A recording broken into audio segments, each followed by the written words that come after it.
China is committing genocide against the Uyghurs and other ethnic minority groups, including forced birth control and sterilizations. That's according to an unofficial tribunal in London.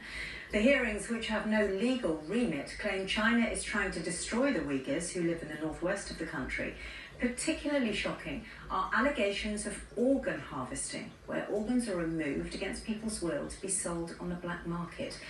China denies all the allegations, but 5 News has spoken to 2 men who fled the country and believe this practice is rife. I must warn you, you might find some of the details in Tasnim Nazir's report distressing.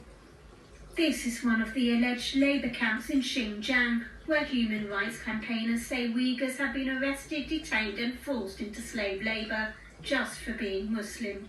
There are reports of torture, sexual abuse and ethnic cleansing. Kazakh Uyghur Omar Bikali was arrested in 2017. A doting husband and father, he was detained in 3 camps over a 9-month period on allegations of terrorism.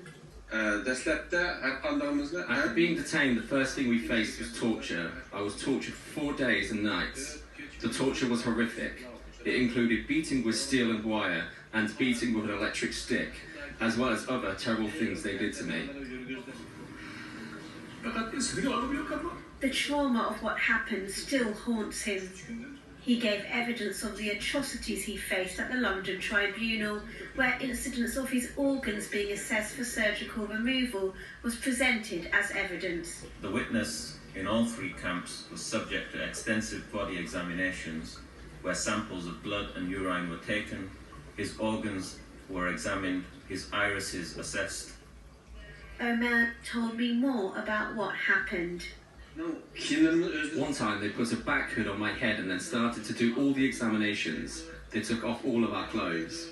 I could feel they put some kind of cream on me and it started to itch. They took off my hood and checked my eyes. It took about 3 hours to check the whole body. I couldn't see anything, but at one point they made me lie down in a very cold place. I was so scared. I thought they were going to butcher me while I was alive. It's a notion Enver Totti upholds. As a young surgeon in the 90s, he was required to remove organs from executed prisoners. He told me about a time he was driven unknowingly to an execution ground.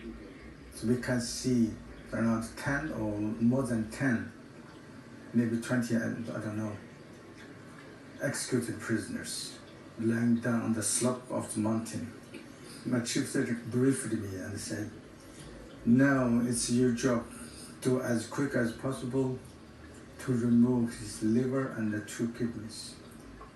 Then I turned into, like robot to carry out the task you are programmed to do. When I cut his skin through, the blood comes out. So that is to say, his heart is still pumping the blood. So he was still alive? He was still alive. It was not until many years later that Enver realised he had been involved in organ harvesting, despite continuous denial from the Chinese government. An extremely well-organised, state-sanctioned practice where detainees are becoming a living organ donor pool and they're killed on demand and the organs are sold to paying recipients, and it all takes place in some of China's top transplant facilities. Much of the testimonies of Uyghurs I've spoken to are too distressing to broadcast, but it's important, they say, that the world knows what happened so the plight of organ harvesting victims are not forgotten. Tasnim Nazir, 5 News. Oh, a difficult watch.